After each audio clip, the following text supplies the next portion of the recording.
Hey guys, welcome back to the channel, and today's the day. Happy birthday, Mom. This is Blanca's what? Coors Banquet Gold clone, or whatever. Well, whatever. My version, a homebrew version of Coors. That's what she used to drink. So let's see. We have 2 weeks in the bottle. K97 ale yeast. Coming about, well, if the calculations are correct, 10%, but I don't think it's that. I mean, I don't see what's, why that would be the case. We got a nice frothy white head. Has that Pilsner look in color. I'm not gonna be able to get it all in. So, pretty clear for a homebrew. Probably a month in a bottle, it would definitely clear out. I don't use any gelatins or any finings to do that. Who needs clear homebrew when, it's, mass production? I make it, I drink it, I don't wait. I think the longest bottle that I've ever had would be like a pumpkin ale that I just left on the shelf for like maybe 5 months. That's the longest I've ever had a bottle of beer on the wall, before we begin, happy birthday, Mom, in heaven. She would have been 70 years old today. So, to you, Mom.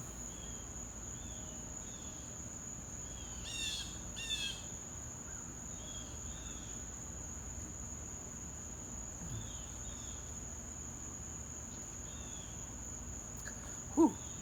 Crisp, refreshing, like a pale ale. Well, not pale ale, because this is different yeast.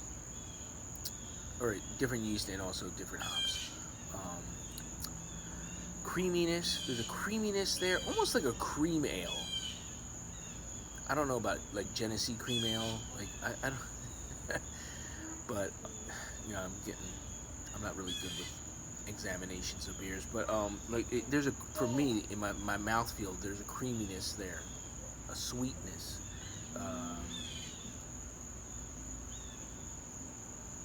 Yeah, it's like it has a creamy feel to it, to the mouthfeel.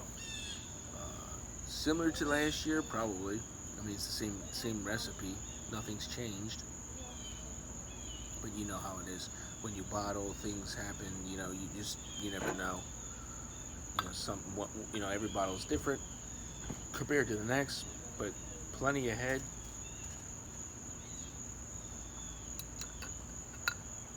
Does it taste like a Coors? Yeah, on steroids. But I love the color. Nice creamy, frothy head. Like I said, it's almost like a meringue, like a Cool Whip. Like a Cool Whip head. Very light and fluffy. 10 out of 10 on the captain's scale. It's a damn homebrew.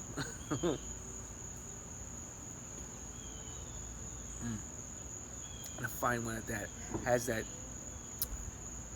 I don't know, like a fruity, lemony zest, zing to it. A little bit, very slight, but it's there from, like, I believe the Montague hops. That's what gives it that. On the nose, yeah, you just have like that ale smell, that, and it has like a lager-esque, I want to say, because obviously Coors and, most of those beers, they're lagers, right? So this has a lager-esque type of thing. I wonder if I would do this recipe with that fake lager yeast, that funky name. I forget what the name is. You guys know what I'm talking about. But where like it brewed any beer in like 6 days, 7 days, a week, it's done brewing. That yeast. I did a beer with that, and it has that eggy-esque, lager-esque flavor, but it's an ale yeast, and that's what's cool about that yeast. And I love how it just like Kvike yeast. How it just like, whew, takes off. You know, it's done in a week. Mm. But I would get a different flavor, obviously. This is the K97 German ale yeast, because I believe I think Coors is similar to that in a way. I mean, obviously it's not watered down, it's not commercial. A little more bite to it, a little more body, a little more. It's homebrew, babe. Ooh, went down wrong. But what's next on the agenda? On the brew front, not too sure yet. We're going into September. A lot on my plate.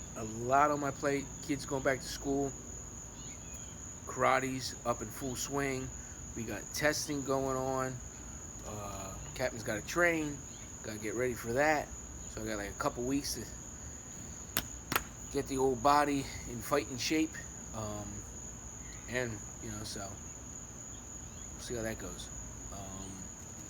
But brew front, I'm going to try to brew my pumpkin. I don't know if I want to. Normally I do the Harvest Pale Ale and then the pumpkin, but because September is going to be such a busy month, I don't know if I'm going to have time for brewing per se. So I might just do the pumpkin and let it sit. Do that sometime in September, late September, and it'll be ready for October. I might have to do that. We'll have to wait and see. I don't think I'll be able to do 2 brews back to back. I mean, I do have 2 fermenters now, so I could do 2 brews at once if I wanted to, but that's a lot of work in one day. So we gotta wait and see.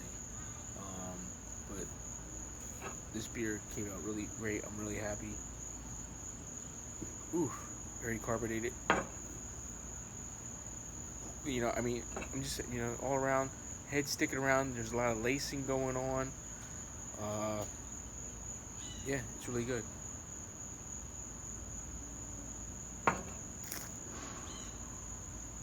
Percent-wise, like I said, this is only the numbers calculated that this beer is like 10.9% or 10.5%, one or the other, 10.9 or 10.5. Like I said, I can't figure out why the numbers are so high. Guys, you watch my videos. I will link this video for the brew day to this video, and you will see that I chill it down, and that's the number. I mean, it's 70, probably sitting at like 70 degrees, 75 degrees at the most. And you only add a couple points or detract a point. I forget what it is. It's either add a point or detract a point on the hydrometer at the temperature. I mean, and then when I did the final gravity, that's at room temperature, sitting in the closet. So obviously it's 75 or whatever the hell it was, 73. And it came out to be like, whatever it was, like 10, like right on the line, 1010, man. So it went from like 1090 to 1010. I mean, I don't get it. And the hydrometer is fine because I put it right in water, at room temperature water, and it's at 0. So it's zeroed out. So I don't know if it's something with that fake cast iron pot, that lobster pot that I use, that I, mash in and boil in. Maybe it's got some residual sugars sitting in it all the time. I don't know. That's just, my guess. I just don't know. And I brewed at 5, and then you have the fact that, I boil at 3 gallons. We boil at 3 gallons, and I'm going to lose a couple gallons, or a gallon and a half, during the boil. But I always top up a gallon or 2 of fresh water, filtered water, up to 5 gallons. Am I feeling this? Yes. So, like, this is at least 6% beer.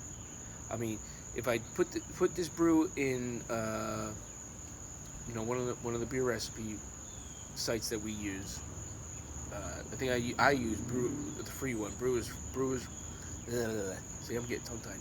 Brewer's Friend.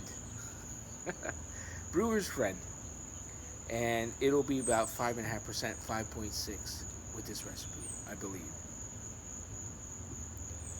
Is it? No, I don't know. but you will feel a little something if you drink 2 of these right in a row. So I'd say 6. 10, I don't know, because I've done big beers that have been 10% and stuff like that, and you feel the alcohol burn. You taste more alcohol, fusel alcohol on the nose and everything else. You know, almost like a um, what is it? High gravity beer, malt liquor. You know, little steel reserve there going on there. Yeah, they taste a little harsh when they get up there. So you know, not harsh per se because it's not a lager yeast. I mean, when you do like stuff like Steel Reserve and do a lager at a higher alcohol volume, like the Steel Reserve, it is harsh. But with a homebrew at a higher alcohol, you just feel you just it has more of a bite to it. I know I'm getting long winded because it is what it is. But what else? I don't think there's anything else on the agenda. Like I said, like it's going to be very busy coming up these next couple weeks.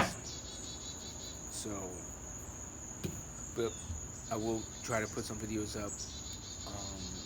Cigar videos, pipe videos. I got a cigar review coming, so check that out if you're into cigars. That will be coming up soon. Other than that, check this space. Hey, click the bell, like, subscribe. First mate, hey, he gonna get on you if you don't do it. So, hey, get the captain some subs. I don't know. Share my videos, please. I've been on YouTube for like freaking ever. Ever since Craig, I started wanting to learn how to homebrew. This was a homebrew channel at first, and it's just ventured off into everything. You know, my hobbies, which is homebrew, smoking cigars, pipe. So if you're into that type of stuff, hey, check this space. If not, hey, I'm glad that you liked this video and checked me out anyway. But until we do it again, my friends, remember, let's set sail.